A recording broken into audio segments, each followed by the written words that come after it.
Looks like I got here just in time. Marvel Rivals Season 7.5 is here, and that means Black Cat is the newest character being added to the game. She has a long and storied history, but to be honest, screw all that. Let's just talk about what we're all here to talk about, her looks. But from a character design standpoint, of course, that means we're going to be concentrating on silhouette, values and contrast, color theory, shape language, proportion and exaggeration, costume storytelling, iconography, expression range, and dynamic pose potential. Now, you may know Black Cat is known for a few things, primarily her white hair, domino mask, bodysuit, and cleavage to the max. There have been subtle changes to her character design over time, so today we're going to go through them because basically she has been iconic since day one. But before we go through the entire comic evolution of Black Cat, I'm gonna need to get a like from you, and maybe if you haven't subscribed to the channel yet, hit that subscribe button right now. These few things are free and they really help out a whole lot. Okay, with all that out of the way, let's start talking about one of my favorite thieves in all of comic books. This is the story of Black Cat's costume design evolution.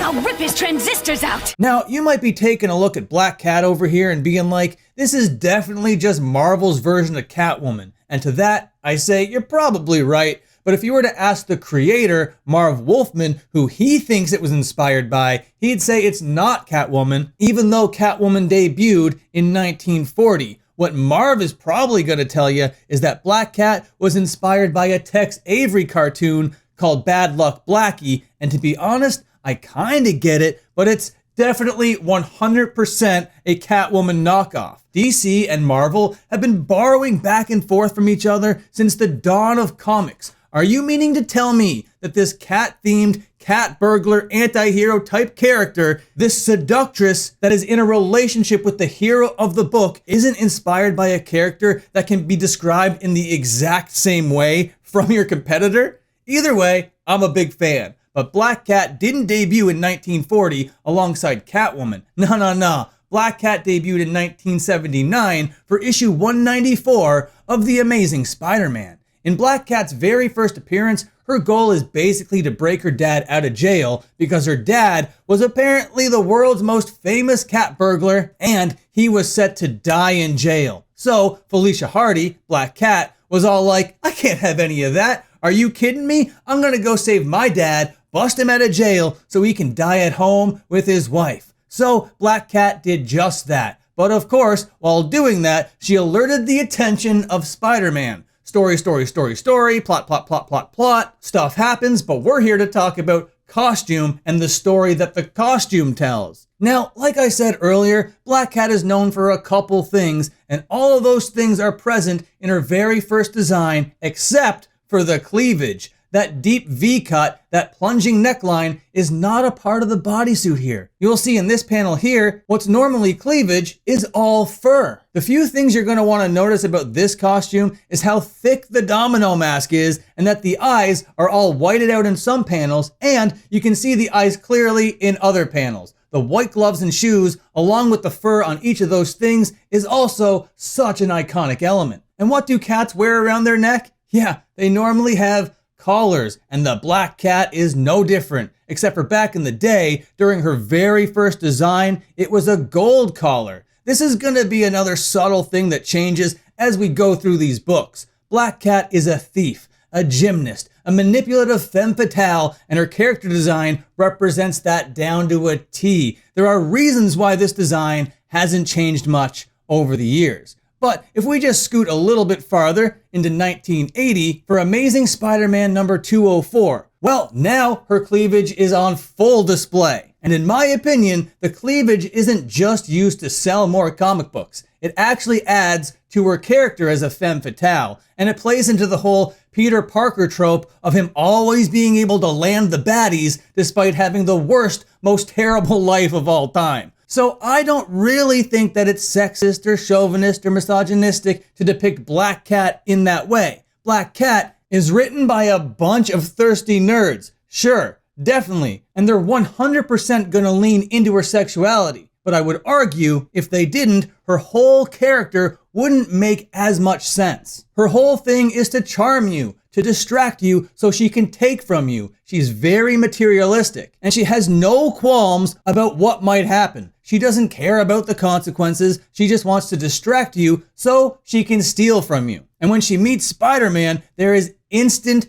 chemistry. It is clear that both these people, although morally diametrically opposed, have such a thing for one another. But this isn't a video going through and cataloging their entire relationship. I'm sure that video exists out there somewhere, and I'm sure it's also very entertaining to watch. But that's not what we're here to talk about. We're here to talk about character design, and I gotta say, through those fundamentals that I mentioned at the top of the video, Black Cat is passing with flying colors. The silhouette is instantly recognizable due to the fur on her legs and arms. The value and contrast typically deals with the lights and darks and how they guide your eye through a design, where your eye goes first and how your eye travels when looking at the design. And I gotta say, the value and contrast with Black Cat is super strong because it's all black and white. Literally black and white. You can't get much more high contrast than that. Now, normally when we talk about color theory, it's a whole different conversation to value and contrast. But since Black Cat is all black and white, it's almost one and the same conversation. The contrast is so high, and because she's a femme fatale, your eye is drawn to all the right places at all the right times. As we get into future designs, we're gonna see how they lean heavier into proportion and exaggeration. In the 80s, there were 2 Spider-Man titles hitting the shelves at the same time. Everything we've been looking at so far is happening in The Amazing Spider-Man. The next thing we're going to be taking a look at happens in The Spectacular Spider-Man, which is a completely different title. We're going to basically look at The Spectacular Spider-Man number 75, but Black Cat actually comes back in the issue prior to that. You see, Spider-Man thought that the Black Cat was dead because she falls to her apparent doom at the end of The Amazing Spider-Man number 227. She falls into the water while being completely covered in Spider-Man's webbing. There's a lot of push and pull when it comes to the dramatics between these two characters, and I gotta say, the whole soap opera element between Black Cat and Spider-Man is very compelling. But as far as the character design is concerned, she's still got the white gloves and white shoes, the white fur and all that is still going on, but the whole choker collar situation has been completely removed, and the domino mask is now getting even thinner. This is going to be a little bit of a trend as we keep going. The domino mask keeps changing shapes and sizes. And I gotta say, the way that Al Milgrom is drawing Black Cat in The Spectacular Spider-Man absolutely rules. These early Black Cat stories are very, very strong, and I didn't think I was going to enjoy these issues of Spider-Man as much as I did. But going back and reading these, yeah, it's absolutely compelling stuff. But up until this point in comic books, Black Cat didn't know who Spider-Man was, but she was about to find out his true identity in The Spectacular Spider-Man number 87, written by Bill Mantlo. In this issue that came out in 1984, the domino mask is getting even thinner, but there really aren't any more substantial changes to her character design here. The neckline is plunging like it's never plunged before. The V-neck is V-ing like crazy. The domino mask is as thin as it's ever been, almost looking like a pair of glasses here at this point. Thin, pointy glasses. When Spider-Man reveals his identity to Black Cat does not like it. She's all like, oh my God, no, put your mask back on. Please, what do you mean you live in this disgusting apartment? I can't love Peter Parker. No, tell me it's not true. I love Spider-Man, not Peter Parker. And then Peter Parker, of course, is conflicted. He's like, oh man, but you're Black Cat. You're a baddie. I want you to like me so bad. So what does he do? He puts his mask back on and they swing back into the night together. All the while, he's feeling hurt, angry, and dejected while doing it. I'm telling you, this is great storytelling. The tension that they're building is wonderful. Spider-Man isn't really a book about good guys and bad guys. It's about Peter Parker's crazy ass life and all the over-the-top soap opera dramatic elements that surround it. We're 5 years into Black Cat's creation right now. There have been subtle tweaks here and there. We're making the domino mask a little bit thinner. We're showing a little bit more cleavage. But other than that, not much is changing. But changing gears for a moment, let's discuss superpowers.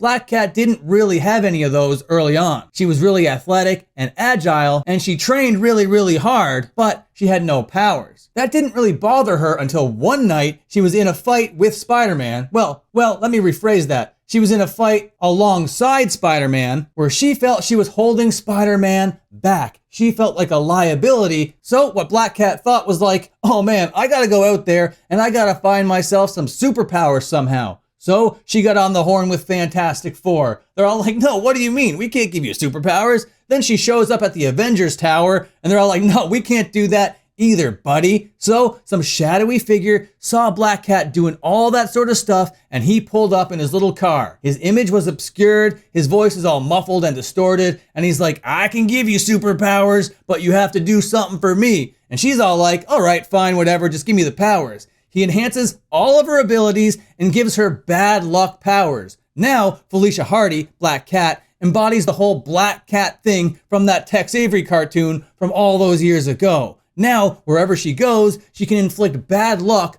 onto people. And as it turns out, the person that gave her those powers was the kingpin of crime himself, Wilson Fisk, one of Spider-Man's biggest bad guys. The plot thickens. Black Cat's bad luck power could either be called just bad luck aura, or probability manipulation. Whatever the hell you call it, it's bad news for whoever crosses her path. But up next, we're gonna skip to The Amazing Spider-Man number 341 that came out in 1992 because this is where Black Cat gets her brand new suit. Now this suit wouldn't last very long and it's the most 90s costume of all time. The fur on the boots and gloves is now flowing like crazy. The hair is absolutely wild. The domino mask is now split at the middle of the bridge of the nose and has points going up towards the forehead and down around the cheekbones. But one thing you're gonna notice over here is all that cleavage, right down to the belly button, all open torso. Apparently, this suit was provided to her from the Tinkerer, and it's made from this, like, I don't know, super durable material or whatever. So from a storytelling standpoint,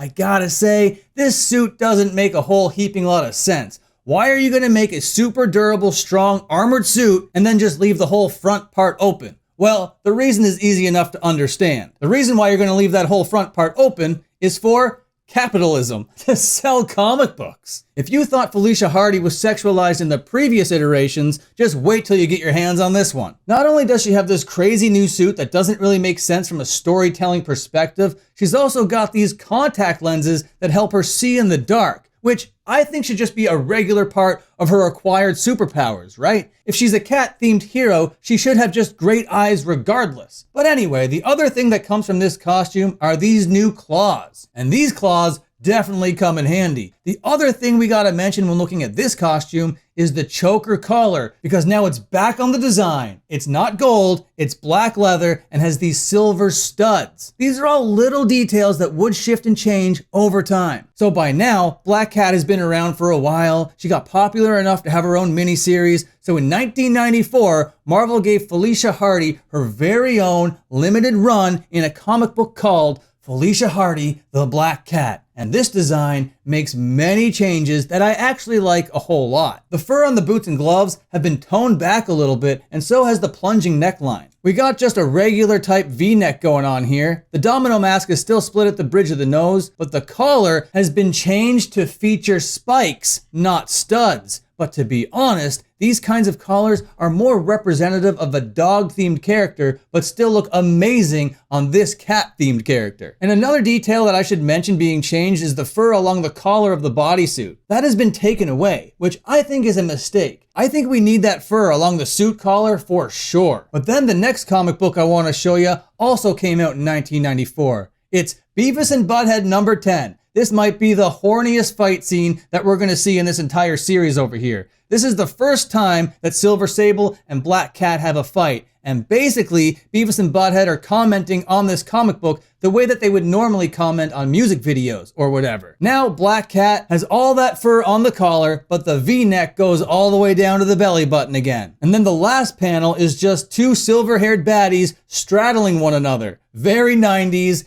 Very extreme. But we're not done with the 90s yet. We have one more 90s book to look at. This one came out in 1997 and it's called Uncanny Origins number 10. Now I gotta say, I don't love this book a whole lot. I do like the look of the cartoony aesthetics a little bit though. And this thin domino mask looks amazing in this style. but the inconsistency of the Domino mask within this title is a red flag for me. Because look, in this panel here, the Domino mask is ultra thin, but then you flip over a couple pages and it's thick. But you know, she might have a couple different Domino masks. That's fine, but I think the artist really should have committed to one shape. The choker collar has been removed from the design, and I think that sucks because Black Cat definitely needs a collar. That deep plunging V neckline is plunging like crazy, but not nearly as much as in the early 90s. But this is where Black Cat sat at the end of the 90s. We're gonna go to 2009 next. The Amazing Spider-Man number 606. Now this is pretty much Black Cat's modern day design coming into focus here. We're gonna take a look at the cover. What do you notice? White gloves have been replaced by black gloves that are connected to the bodysuit. That is a pretty seismic change, not gonna lie, especially from a values and contrast standpoint. The black gloves make the fur stand out so much more. Really, really good move. Now, if we go to the splash page over here, we'll notice that the Domino mask is big and thick. The plunging neckline is all the way down, but this time it's represented with a zipper. The fur is on the collar, and the choker is now being presented to us with no spikes,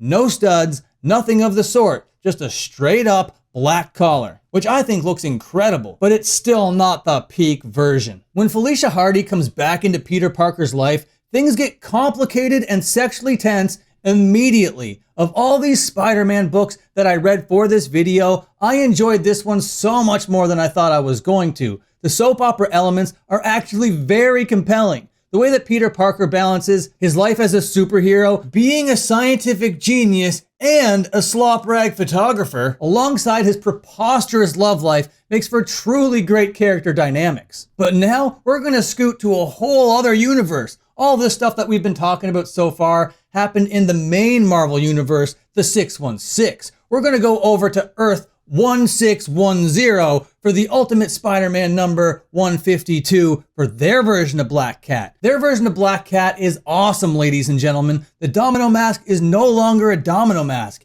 It's a half face covering kind of goggle type situation we got over here, and it has some connected cat ears. This is my favorite Black Cat mask of all time. This is the business. When it comes to the costume itself, black gloves, black boots, full black bodysuit, but no fur along the collar, and the neckline, well, it plunges like crazy. We are definitely in Cleveland, Ohio over here. But there are three other elements to this design that need to be mentioned. First is the exclusion of the choker collar. Second is the addition of the utility belt. And then third is that this version of Black Cat has a tail. The art style in this book is fantastic. Black Cat looks incredible. The expression you get to see through those goggles is tremendous. And we have Sarah Pichelli to thank for the art in this book. She absolutely crushes it. Now we're gonna get out of this universe and hop back into the main line. We're gonna go to 2014 for Amazing Spider-Man number 5. And Black Cat's got a completely different design. Well, as far as Black Cat designs are concerned, it's still a full body, skin tight bodysuit type situation going on here, but this time, no plunging neckline. It goes all the way up, and I'm happy to report she has fur around the collar again, but this time it's all black, not white. It looks kind of cool as a novelty, but the higher contrast of the white fur is a much stronger choice, in my opinion. She is a completely Black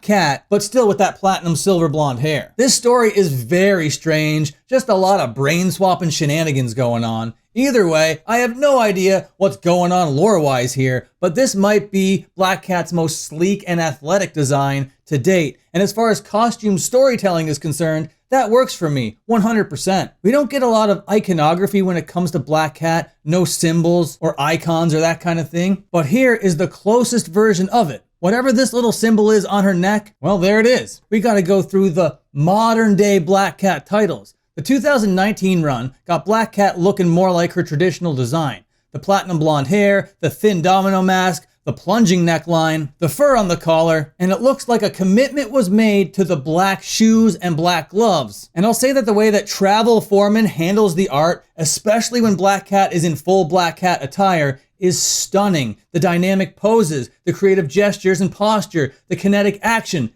everything looks fantastic. A little bit later on in the run, for issue number 11, we get a look at Iron Cat, which is basically Black Cat's Iron Man design. It's basically this black and white suit with a big logo on the front. That's right, logo. This is where we get some strong iconography. The designer placed that cat face logo dead center of the costume and put some cat ears on top of that helmet. Beautiful. That is visual storytelling right there, and I'm a big fan. Now we're going to go to the book that is currently running to this day, and that is 2025's Black Cat. I'm currently reading this run as it's coming out, and I gotta say, I'm having a lot of fun with the title. This is the best Black Cat that has ever existed from a visual standpoint. Maybe not the best from a storytelling standpoint, because those early issues of Spider-Man are incredible. But as far as Black Cat standalone stuff, this 2025 series is my favorite. Just take a look at this domino mask. It's big, it's wide, it's open, it's circular. It allows so much room for expression. And the fact that it's big and circular just means it looks even more inviting. I love Black Cat's haircut in this book too. How the bangs are split in the middle like that. We don't get the big millennial side part or the gigantic 80s hair going on. And the bodysuit remains basically unchanged. Why fix what's not broken? It's absolutely iconic.